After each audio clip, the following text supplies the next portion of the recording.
네, 6. 정보통신 실무 챕터 2 네트워크 구축 공사 부분과 챕터 3 네트워크 구축 설계 부분에 해당하는 합격을 다지는 예상 문제 풀이를 시작하겠습니다.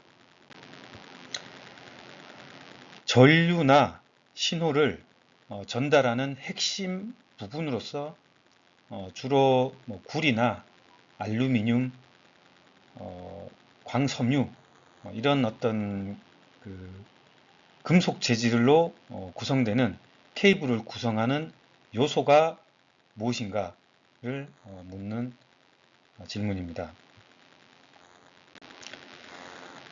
케이블이라는 것은 이렇게 보시면 실제로 이 전류가 이제 흐르는 전기가 흐르는 이런 그 중심 부분 도체에다가 이 피복이 이렇게 싸져 있습니다. 그래서 바로 옆에 있는 어떤 그 케이블과의 이 접촉을 막을 수 있는 이런 피복이 있고 여러 개의 이런 케이블로 구성돼서 이 한 다발이 이 케이블을 이루는 이런 구조를 가집니다. 그래서 여기 실제 케이블을 보게 되면 여기 이제 그 STP 케이블인데 여기 보면 도체가 있고 이렇게 도체를 둘러싼 이 절연체가 있습니다. 이 도체 간에 이 전기가 합선이나 이렇게 전류가 흐르지 않도록 절연하는 뭐 절연체가 있고 그 외에도 뭐 여러 가지 장치들이 있고 이 주변에 그 전자파 간섭 등을 막아줄 수 있는 이런 실드 구조로 되어 있습니다.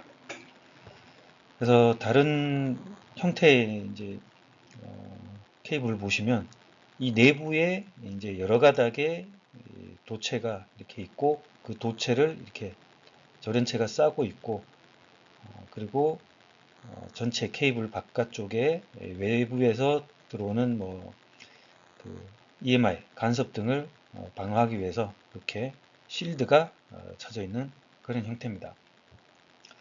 그래서 도체 컨덕터는 전류나 신호를 전달하는 핵심 부분으로 구리가 가장 많이 사용되죠.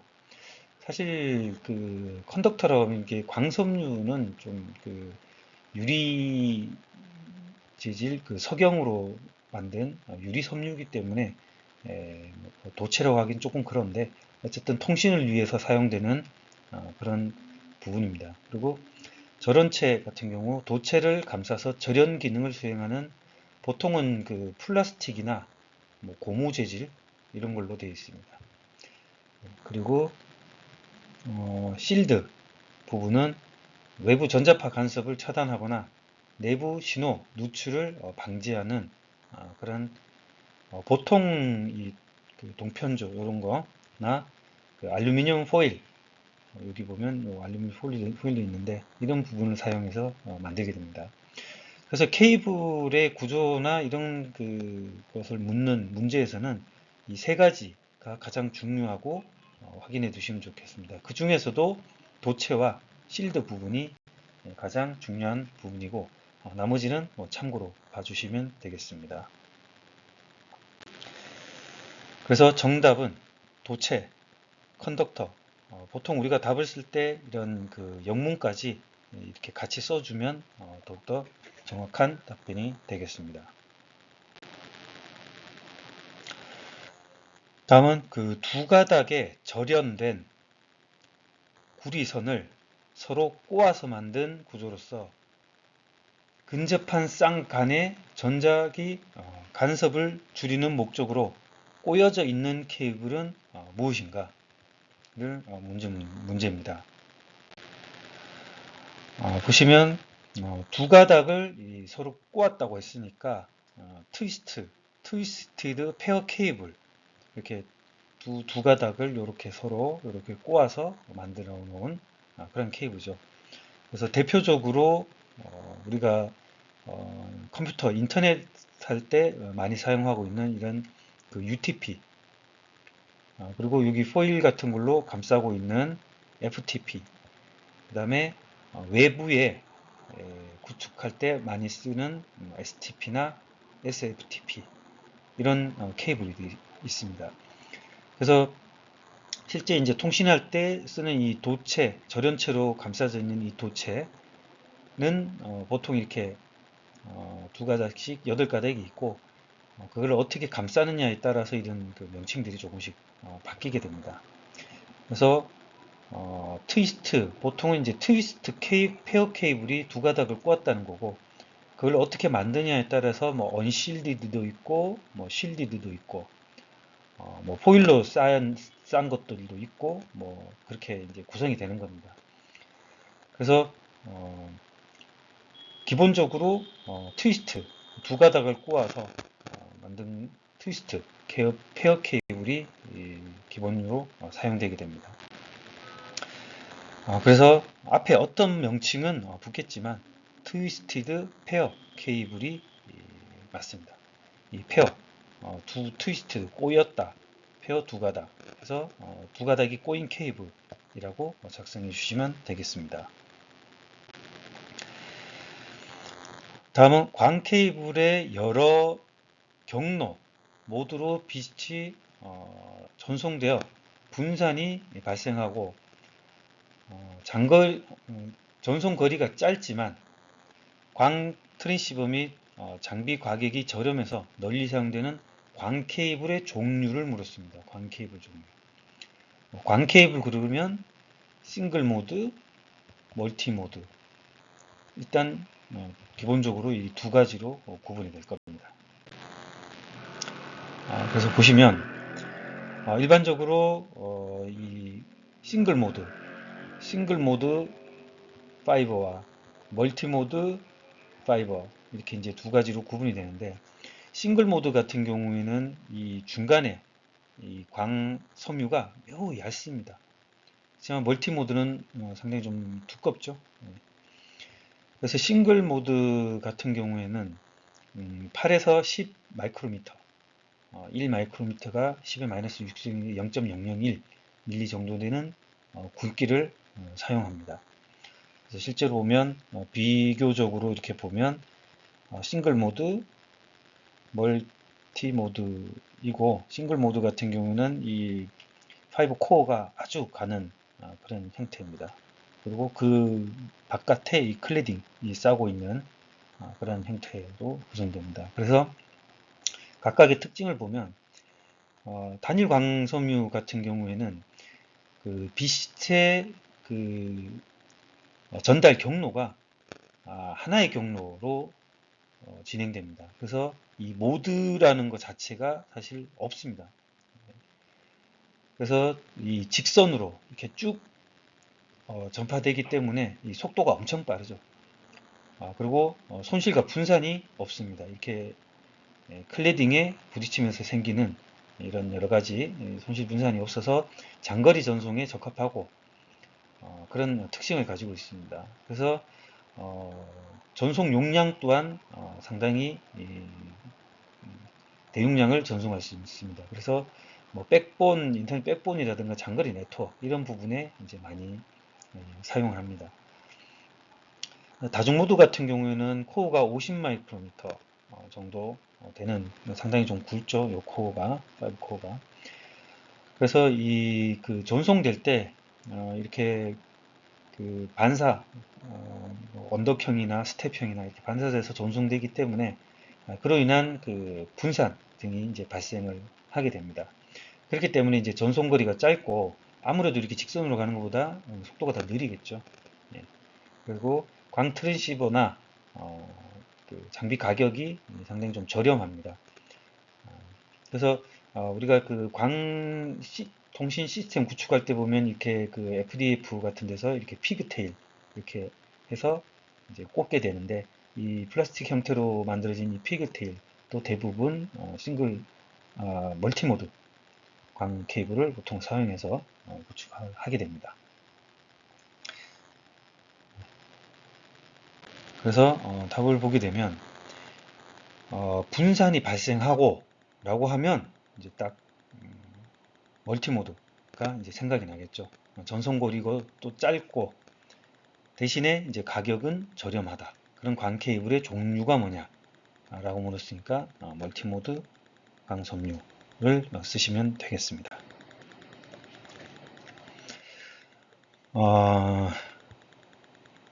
다음은 그 고속의 데이터를 직교 관계에 있는 직교 관계, 서로 전혀 관계 없는 이런 직교 관계에 있는 다수의 부반송파에 나누어 실어 다중 전송하는 디지털 전송 방식으로 주파수 이용 효율이 높고 고속 전송이 가능하다. 그래서 우리가 확인해야 될 부분은 직교관계, 부반송파, 고속 전송, 멀티패스 심벌간 간섭에 강한 특성이 있다. 고속 무선랜 표준화는 802.11 우리 그 무선랜 쪽에 적용된 전송 방식이 뭐냐를 묻는 문제입니다. 우리가 어떤 그 디지털 데이터를 전송할 때 이렇게 이제 펄스 신호를 보내게 되는데 이 전송로를 타고 전송을 되다 보면 이게 그 각종 열화에 의해서 이렇게 찌그러지게 되죠. 이렇게 찌그러지고 그래서 너무나 빠른 이런 그 고속 데이터를 보내게 되면 심벌간 간섭이 일어나게 되고 전송률이 떨어지고 에러가 발생하게 됩니다. 그래서 효율적으로 보내기 위해서 이런 그 미모 기술이죠. 이렇게 안테나를 4개로 하나, 둘, 셋, 넷. 이 미모 기술을 통해서 보내야 될 펄스를 이렇게 병렬로 나눕니다. 1번 펄스, 2번, 3번, 4번, 5, 6, 7, 8 이렇게 나누게 되면 이렇게 요거는 이제 1번 안테나에 해당하는 이 전송 시스템입니다. 그래서 이 펄스를 이렇게 나눈 것 중에 하나를 이제 입력하게 되면 시리얼 이 회로를 지나서 1번 펄스가 이렇게 있고 이어서 이제 2번 펄스가 있고 3번이 이렇게 있겠죠. 그래서 이렇게 나눈 거에다가 이 각각의 F1, F2, F3, F4 이 서로 다른 부반송파를 곱해주게 되면 이렇게 서로 다른 이격된 대역에서 이런 신호가 이제 발생하게 됩니다. 그래서 이 오쏘고나라다 직교 관계에 있다라는 것은 어떤 이제 신호가 최저치가 될 때, 최저치가 됐을 때 그 다음 신호는 최대가 되는 겁니다. 이렇게 최저가 됐을 때 다음 신호는 최대가 되는 겁니다. 이렇게 해서 서로 전혀 관계 없는 그런 형태로 이 부분 반송반트를 곱해서 그거를 합해서 이제 무선으로 전송하게 되고 수신단에는 이걸 이제 받아서 각각의 이제 반대의 또 부반송파를 곱해주게 되면 이렇게 1, 2, 3, 4 이렇게 이제 나오게 되겠죠.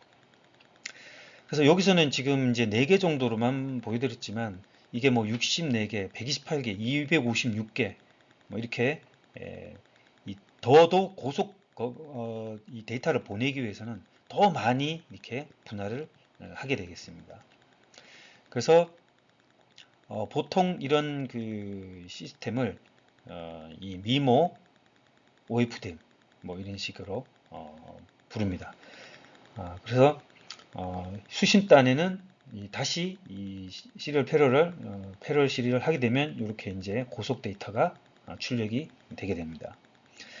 그래서 하나의 정보를 여러 개의 반송파, 여기 서브 캐리어, 반송파, 서브 캐리어 분할하고 분할된 반송파의 간격을 최소로 하기 위해서 직교성을 부과한다. 이렇게 이제 서로 직교성을 부과해서 다중화시키는 변조 기술, 그런 기술이 이 OFDM이 되겠습니다. OF, 오소고날 프리퀀시 디비전 멀티플렉싱 이렇게 OFDM이 되겠습니다. 그래서 실제 시스템에서 보게 되면 이 이동통신 시스템을 좀 공부하면 들어봤을 수 있는데요. 미모, OFDM, 스마트 안테나 이런 형태로 구성이 이루어지게 됩니다. 그래서 미모는 안테나가 4개면 4x4 그 다음에 안테나 하나마다 이렇게 OFDM이 붙습니다. 64 또는 128, 뭐 256, 뭐 이런 식으로 나눠진 마다 이제 붙게 됩니다. 그래서 요게 하나의 전송 시스템이 되는 거죠. 그래서 스마트 안테나는 이 단말 쪽으로 이 안테나 빔을 위상각을 조절해서 추적해서 최대 전송 효율을 높일 수 있는 이러한 안테나 기술이 적용이 되게 되겠습니다. 그래서 문제에서 묻는 질문 속에 보통 답이 있습니다. 그래서 직교 관계에 부반송파에 나누어 실어 전송하고 그 다음에 주파수 이용 효율이 매우 높고 고속 전송이 가능하다. 그래서 IS의 강한 특성이 있다라고 하면 오소고날 프리퀀시 디비전 멀티플렉싱 이렇게 작성을 해 주시면 되겠습니다. 하드웨어적인 문제가 아닌 사항을 점검하는 것으로서 네트워크 상에 흐르는 데이터 프레임을 캡처하고 디코딩해서 분석한다. 어떤 분석기, 뭐 아날라이저 이런 게 되겠죠. 그래서 랜의 병력 현상, 응용 프로그램 실행 오류, 프로토콜 설정 오류, 네트워크 카드 충돌 오류 이런 걸 분석하는 장비를 쓰라고 있습니다. 대부분 오류 분석에 쓰이는 그런 장비가 되겠습니다. 그래서 이 프로토콜 아날라이저를 보시게 되면 뭐 이런 하드웨어적인 구성으로 휴대용으로 이제 구성이 된 이런 장비도 있고 이렇게 그 소프트웨어 형태로 이 PC 같은 데 설치해서 구축하는 이런 형태도 있습니다. 그래서 어떤 그 DT와 DC 모뎀 사이에서 이 서로 간에 이제 통신하는 이런 그 패킷 데이터를 분석하는 그런 장비로 많이 이제 사용이 되게 되겠습니다. 그래서 뭐 그 네트워크를 지나다니는 패킷을 캡처해 가지고 이를 세밀하게 분석하는 그런 장비로 이용이 되고 주요 기능을 보게 되면 패킷 캡처, 저장 기능, 가장 뭐 중요한 건 당연히 프로토콜의 해석 변환 뭐 이런 게 있겠죠. 그다음에 오류 분석, 그리고 네트워크의 실시간 모니터링, 분석 뭐 이런 부분들이 되겠습니다. 그래서 정답은 프로토콜 분석키, 프로토콜 아날라이저 이렇게 작성을 해주시면 되겠습니다. 네, 인터넷에서 사용되는 라우터 기본 기능 중 세 가지를 쓰라고 했습니다. 라우터라는 것은 어떤 뭐 A 네트워크, 그 다음에 뭐 B 네트워크, 이 네트워크 사이에서 서로 간에 이제 통신을 되게 할 수 있는 서로 다른 그 네트워크 간의 통신이 이루어질 수 있게 하는 그런 장비가 되겠죠. 일상생활에 많이 사용되는 그런 장비가 되겠습니다. 그래서 보통 이제 생긴 거는 이제 이렇게 생겼는데 실제 요즘은 이 라우터만으로 구축되는 경우는 잘 없고 이 라우터 자체가 이제 L3 장비이기 때문에 보통 L3 스위치가 이 라우터 기능을 대부분 하고 있습니다. 예, 그렇게 이제 구축이 되고 있습니다. 그래서 라우터라는 거는 그 각기 독립된 네트워크를 연결시켜 주기도 하고 또 네트워크를 분할하고 구분을 시켜 연결 서로 다른 네트워크로 구분해서 정책적으로 연결하는 뭐 그런 역할도 하는 그런 장비가 되겠습니다.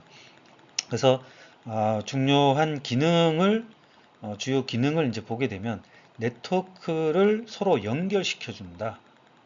그렇죠. 그리고 패킷 스위칭 기능 한 포트로 패킷을 이렇게 받아서 다른 포트로 내보내주는 그런 기능도 하게 되겠고 그 다음에 가장 중요한 부분이죠. 경로 설정입니다. 어떤 그 송신지가 있고 수신지가 있고 그 사이에 많은 라우터 스위치들이 막 이제 복잡하게 연결되어 있을 때 아마 이 최적의 경로로 이 데이터가 가야 할 겁니다. 그래서 최적의 복잡한 망에서 경로 배정 및 제어를 자동적으로 수행하고 최적의 경로를 찾아가게 하는 그런 기능을 수행하는 것이 이 라우터가 되겠습니다. 그 외에도 뭐 어떤 그 이 네트워크 혼잡한 구간이 발생했을 때 뭐 우회 경로를 구성해 준다거나 이런 여러 가지 기능이 있게 됩니다. 그래서 뭐 주요 특징 개념을 보면 패킷의 중계 및 전달, 경로 선택 뭐 하는데 뭐 정쪽으로 할 거냐, 동쪽으로 할 거냐. 사전에 이런 위치로만 가라고 딱 정해져서 세팅을 해 놓으면 이 정적 라우팅, 그 다음에 알아서 이 라우팅 테이블을 통해서 찾아가게 만드는 것은 이 동적 라우팅 기능이 되겠습니다. 그래서 라우터의 기본 기능 중 세 가지를 쓰라고 했으니까 세 가지 정도 이상 쓰면 되는데 뭐 간단하게 쓰셔도 됩니다. 이렇게 뭐 네트워크를 상호 연결하는 뭐 네트워킹 기능 이렇게 써도 되고 네트워크 상호 연결 뭐 서로 다른 네트워크 간의 연결 뭐 이렇게 써도 되고 최적 경로 설정 뭐 이렇게 간단하게 쓰셔도 되겠습니다. 그 다음에 송신된 패킷을 다른 포트로 전송하는 기능, 그 다음에 라우팅 테이블을 관리하는 기능. 어떤 그 송신지에서 수신지로 갈 때 여러 그 라우터가 연결된 이런 스위치가 연결된 경로로 가게 되는데 각각의 이제 이 수신지를 찾아가기 위해서는 각 이 라우터마다 상태 정보를 각각 전달해서 이 라우팅 테이블을 계속적으로 업데이트해서 가지고 있게 됩니다. 그래서 최적 경로를 이제 찾아갈 수 있게 되는데 그 라우팅 테이블을 관리하는 그런 기능을 제공하게 됩니다. 이 중에서 이제 답은 3개 정도 작성을 하시면 되겠습니다.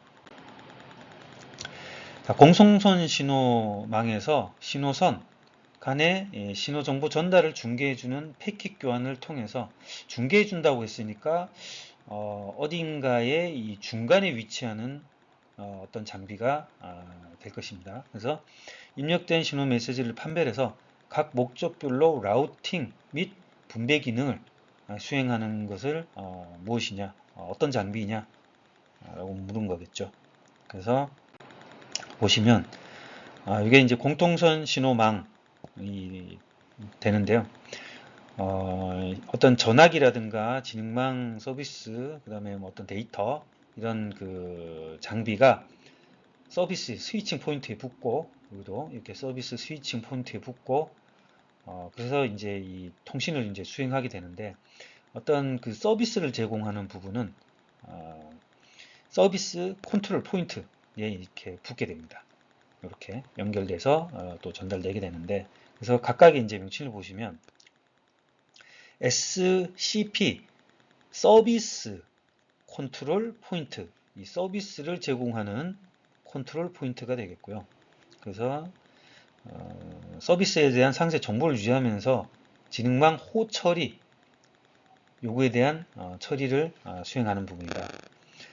그리고 SSP는 서비스 스위칭 스위칭 중간에 있겠죠. 이렇게 중간에 서비스 스위칭 포인트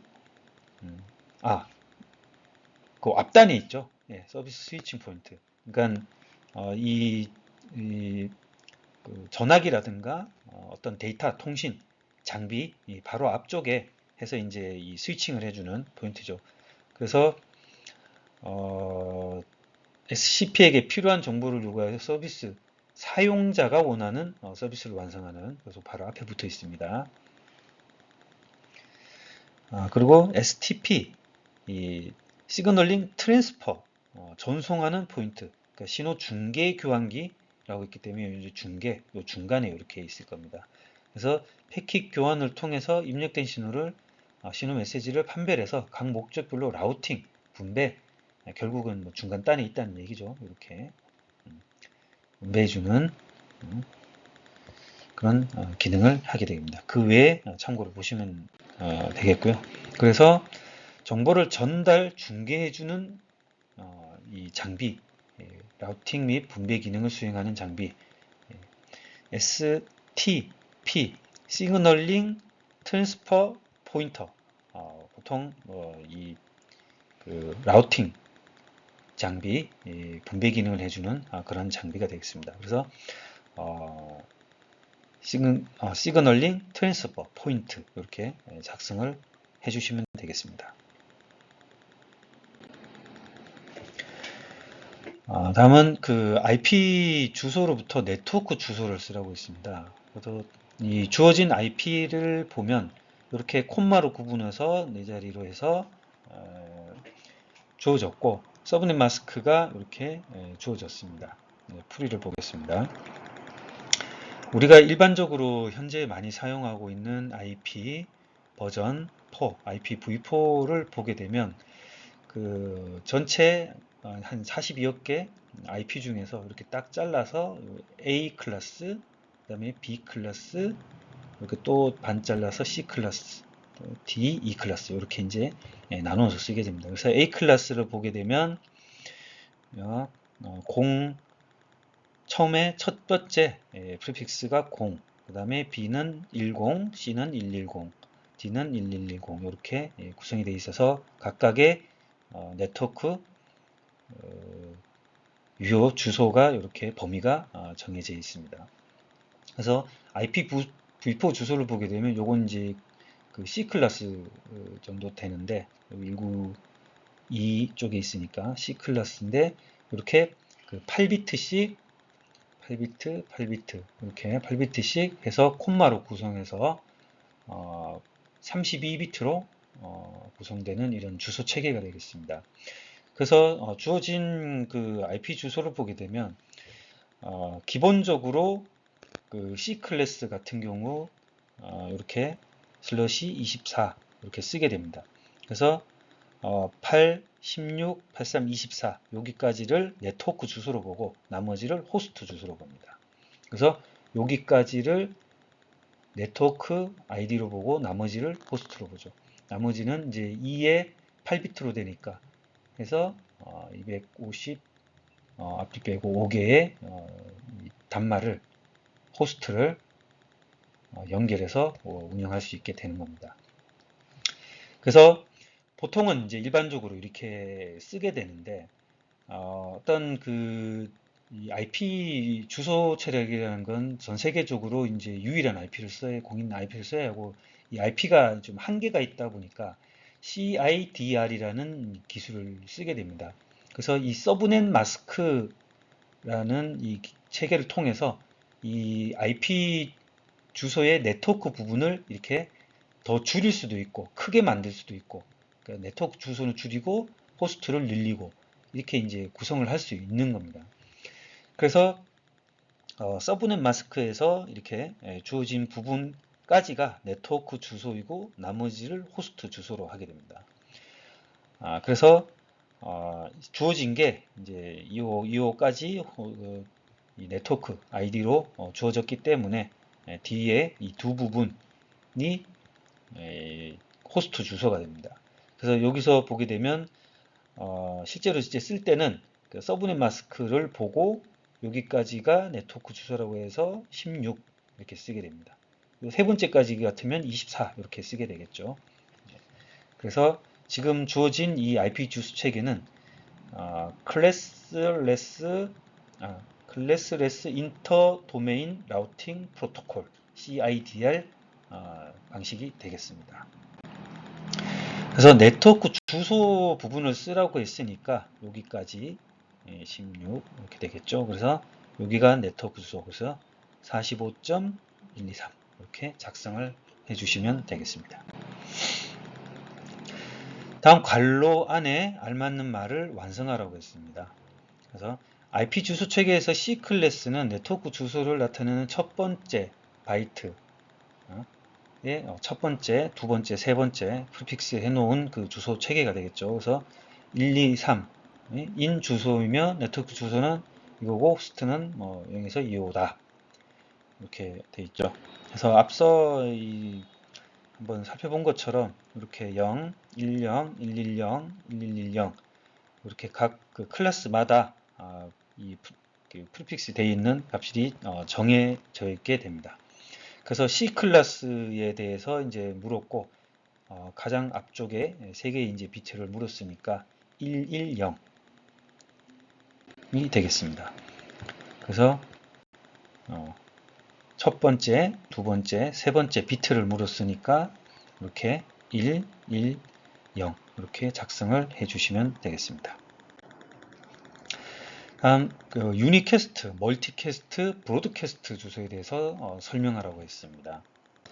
풀이를 보면 유니캐스트라는 거는 그 송신자가 어떤 딱 수신자를 특정해서 이렇게 보내는 방식.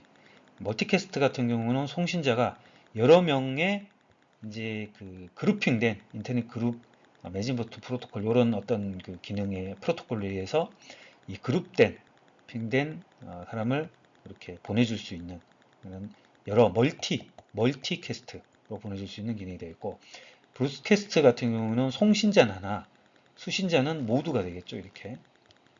그래서 우리가 보통 이 랜이라는 로컬 에어리어 네트워크에서는 이런 브로드캐스트로 통신을 기본적으로 하게 됩니다.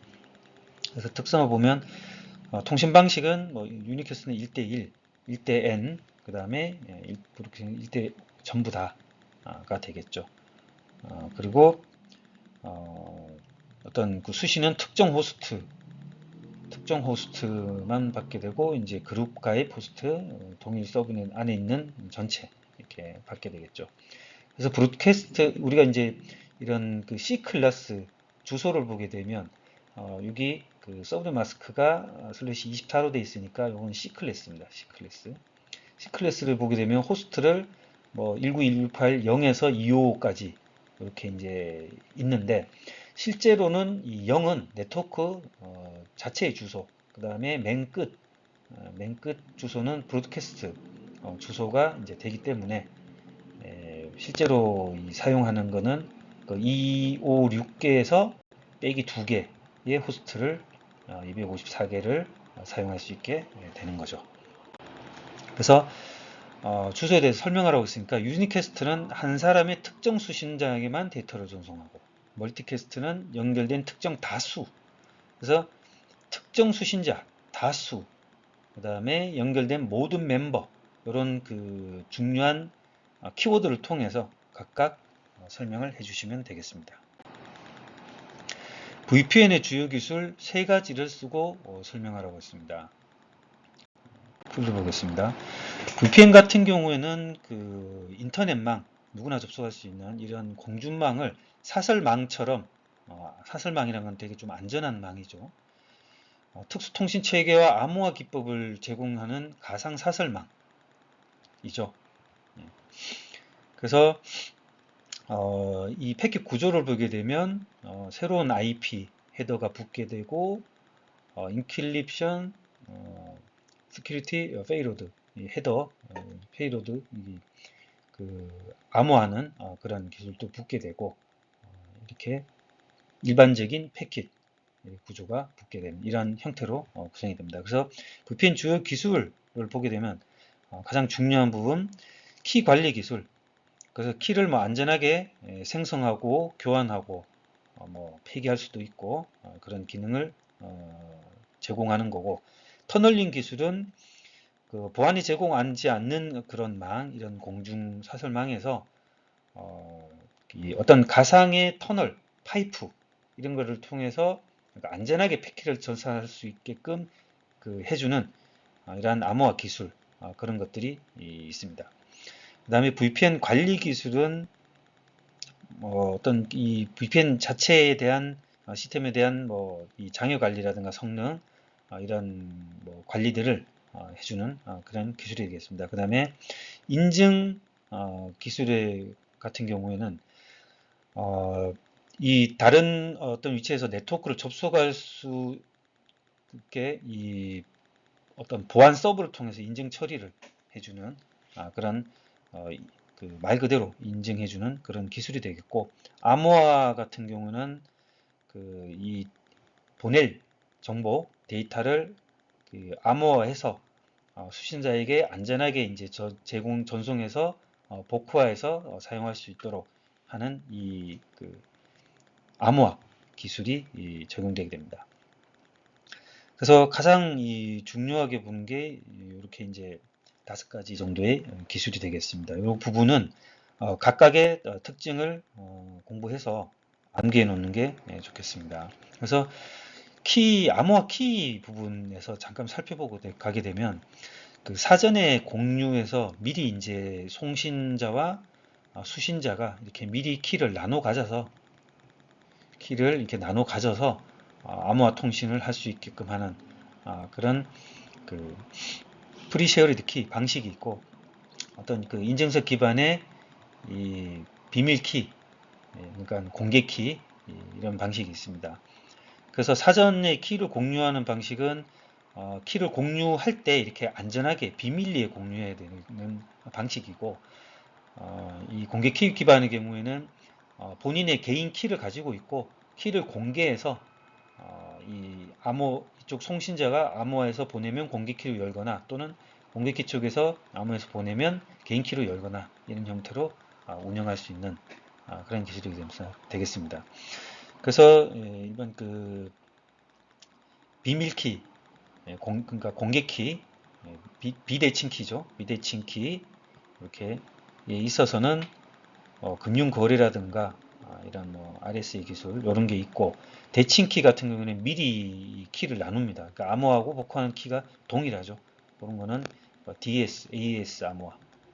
그래서 이 어떤 데이터를 고속으로 많은 양을 보낼 때는 이렇게 그 공개 키로 암호하기는 좀 어려운 부분이 있습니다. 키가 복잡하기 때문에. 그래서 AES, DS라는 이런 그 대칭 키를 사용하게 되는데, 이 키 교환할 때 이런 비밀키, 공개키, 비대칭 키를 사용해서 교환을 하게 되는 것입니다.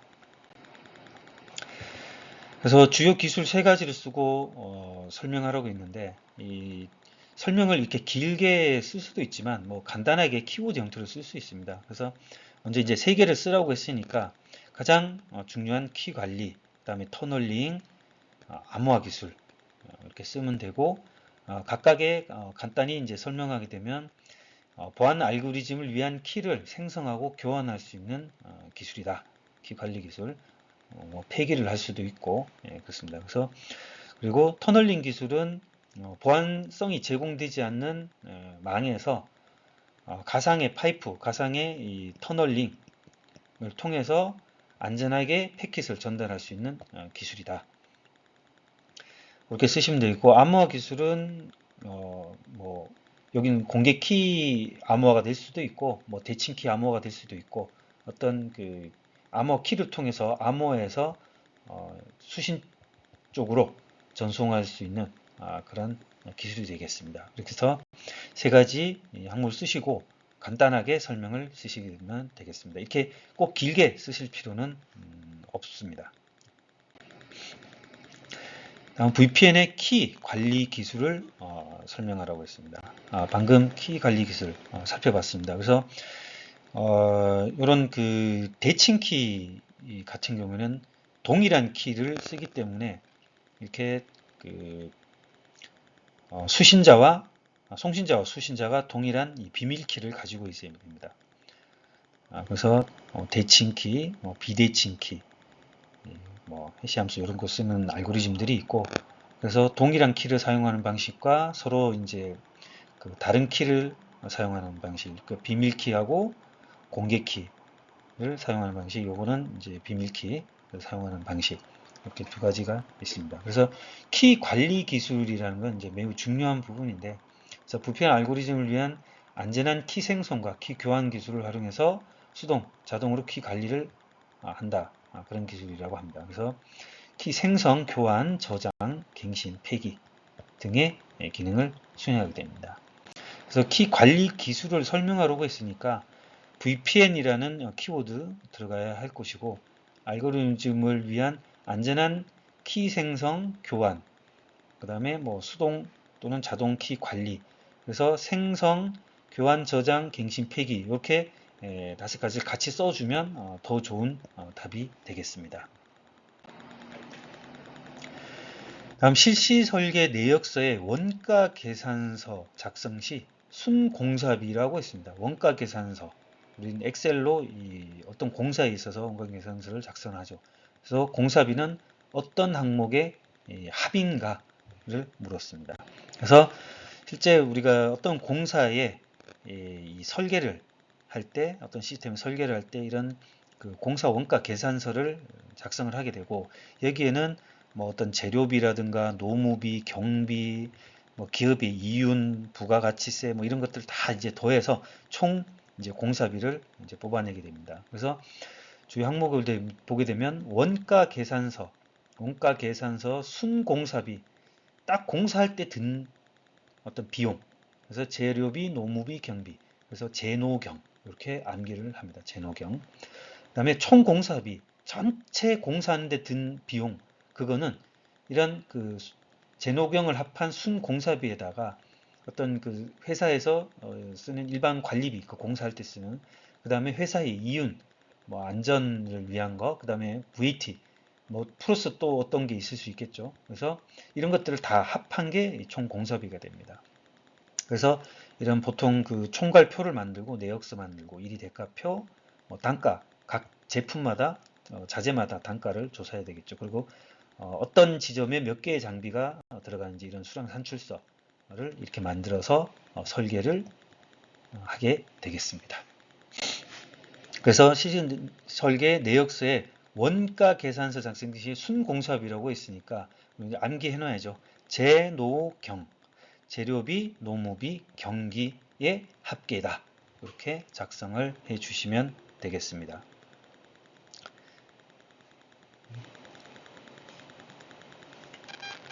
그리고 기본 설계 도면 작성 시 대상 시스템의 구축 공간에 대한 상세 도면에는 어떤 도면이 포함되어야 되는가? 상세 도면이라고 했습니다. 기본 설계 도면 작성 시. 그래서 설계 도면을 보게 되면, 이게 실제로 제가 이 조달청의 어떤 건축물에 대한 설계 도면 검토한 부분인데, 중요한 부분을 좀 가렸습니다. 그래서 보게 되면 이 도면에 어떤 그 표지가 있고, 표지는 뭐 생략했습니다. 표지가 있고, 이런 도면에 어떤 목록표, 어떤 도면이 들어간다라는 그 도면 번호와 명칭이 들어가는 목록표가 있고, 거기 안에 들어가 있는 작성되어 있는 어떤 그 심볼, 그러니까 CCTV 카메라 같은 경우는 뭐 요렇게 요런 어떤 심볼이 들어가 있는 이 법례와 이 주기사항들이 들어가 있습니다. 그런 두 번째 들어갈 도면 목록표 뒤쪽에 이제 들어가고, 그 다음에 어떤 그 뭐 CCTV가 됐든 아니면 전관 방송 아니면 뭐 통합 배선 뭐 됐든 이런 시스템에서 각각의 이제 시스템에 대한 이런 개통도가 들어가게 됩니다. 그래서 한눈에 이렇게 쭉 전체 시스템을 파악할 수 있는 이런 개통도. 그리고 어떤 그 건물이라고 하면 이 한 개 층마다 이제 들어가는 이런 그 평면도, 이 층마다 들어가는 평면도가 들어갈 것이고요. 그다음에 그 시스템에 대한 시스템을 구성한 구성도, 이런 부분들이 이제 들어가게 됩니다. 그래서 도면 목록표에 보면 뭐 도면 번호, 명칭명, 뭐 축적 뭐 이런 게 들어가고, 통신의 경우에는 뭐 IC 뭐 이렇게 들어가죠. 그리고 이 도각이라고 하는데, 이 도각에는 이 설계자의 그 자격 사항을 반드시 쓰게 그렇게 되어 있다는 것을 참고하시면 되겠습니다. 그리고 법례 및 주기사항에는 기호, 그 다음에 뭐 기타 비고 주의할 사항, 주기사항 이런 것들이 작성이 되어 있고요.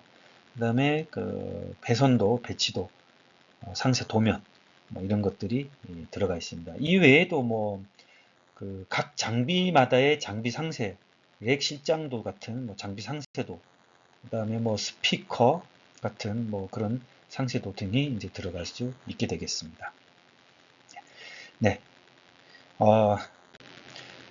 그래서 개통도, 평면도, 뭐 구성도, 이렇게 상세 도면에는 반드시 개통도, 평면도, 구성도 이런 것들을 꼭 들어가야 하겠습니다. 여기에 뭐 추가적으로 도면 목록표 플러스 뭐 법례, 주기표 이런 것들도 추가로 작성해 주시면 되겠습니다.